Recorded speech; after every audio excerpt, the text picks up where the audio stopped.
Well, you know, I started out riding as a little old kid, and Mom and Dad were both excellent horsemen, so I had a lot of good training and a lot of support, you know, and I rodeoed through, you know, from the time I was a little old kid up through college, and boy, you know, it was my dream since I was 4 years old to go to the NFR, and I got out of college, and you know, I had a good horse, but he wasn't a great horse, and I didn't have the horse, I didn't have the money.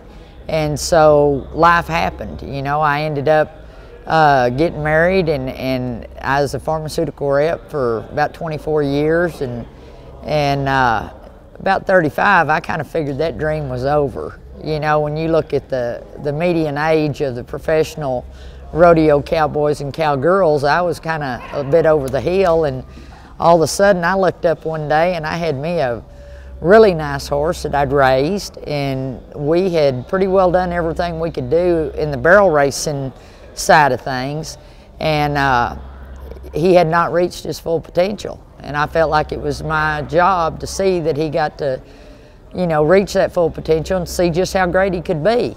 And so I asked my dad if he thought I was goofy for getting my rookie card at 53, and he told me go for it, you know, and I did.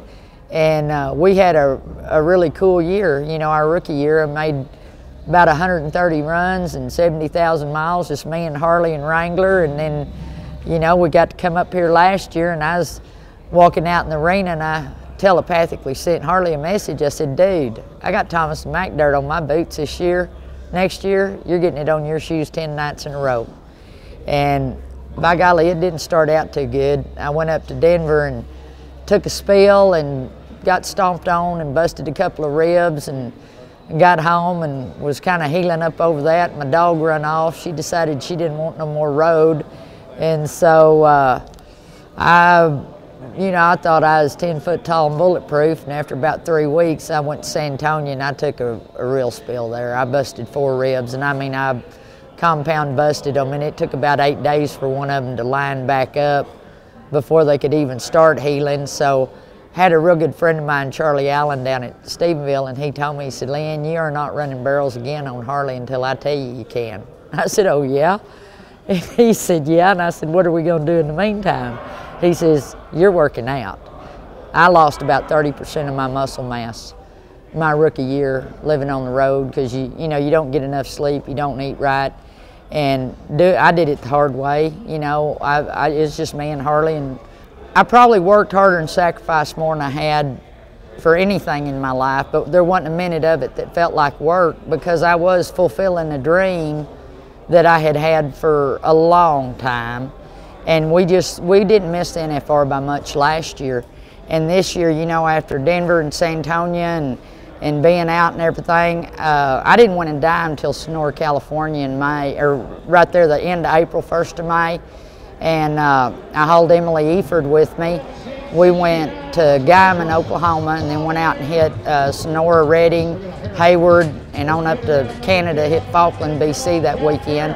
And we stayed in Canada for a couple of months. And she came south for the 4th of July run, and I had gotten a call from Calgary back in January, right after Denver, and they'd asked me if I'd like to come to Calgary, you know, because when I was a little kid, it was, you know, it was pretty much Cheyenne, Pendleton, and Calgary. And in the meantime, man, Calgary had gone invitational, and I got to run the slack at Pendleton and Cheyenne that first year, and I thought, well, 2 out of 3 ain't bad, you know. And, you know, at my age, how much career have I got ahead of me? You don't know. And I got that call in January, and they asked me if I'd like to come to Calgary. And I was sitting there with a couple of busted ribs, and I said, yes, sir, I'd love to come. When is it? He said, July. I said, I'll be healed by then. You can count on me. And so, you know, I stayed and went to Calgary, and Emily come south, and, you know, I had a real good lick there at Nampa. I ended up second at Nampa. Harley and I were winning along pretty good, and we won a lot of money in Canada. I was 12 for 12, you know, from Falkland right up to Ponoka. That set us up real good. I knew when I come out of Canada, even though I missed the 4th of July run, I went to one rodeo that counted over the first 15 days of July, because Calgary didn't count, you know. But I still had enough to kind of stay there. like I said, I ended up at second at Nampa and second at Caldwell and won Moses Lake and Gooding. That was a real good week. We kept earning and placing and everything, and the next thing I knew, we ended up second at Pendleton. That pretty well cinched it. That was so cool because it's not called a miracle if it's humanly possible. And most anybody will tell you, if you'll rodeo up until May and then go that 2 weeks over the 4th of July, you can make the NFR.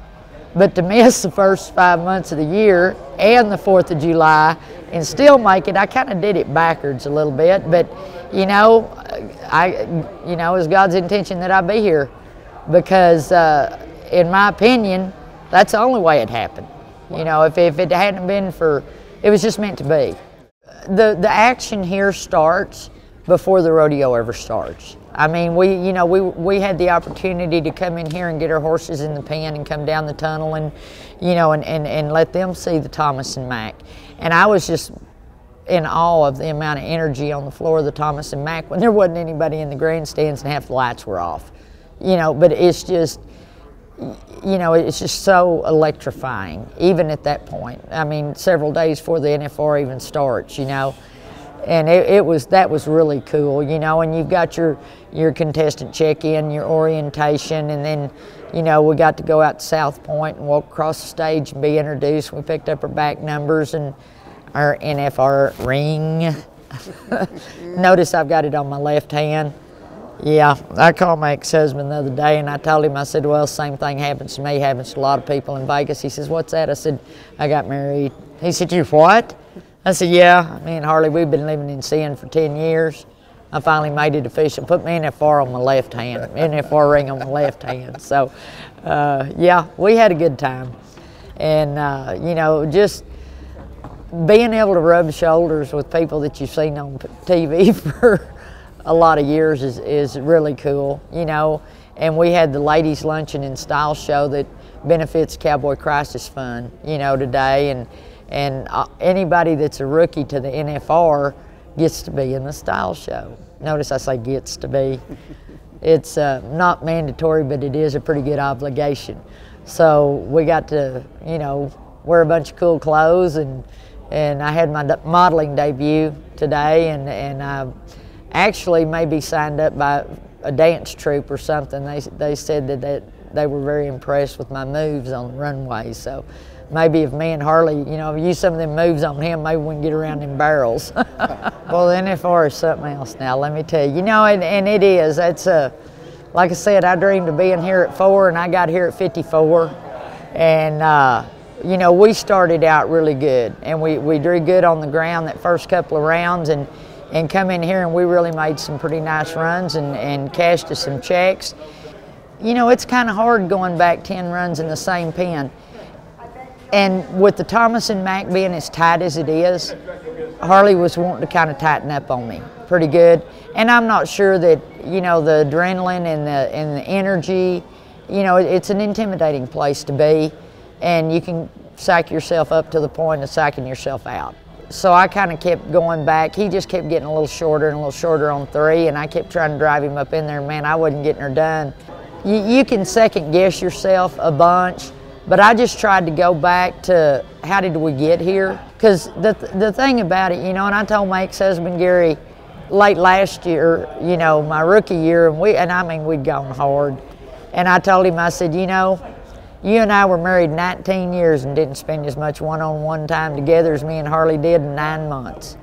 And about the only time I'd get over 30 foot away from Harley would be when I walked up to pay my entry fees. And that's how we got here. And once you get here, it's kind of a rare thing to get to see your horse. It has been for me, because you got obligations, you got sponsors that, that helped you get here.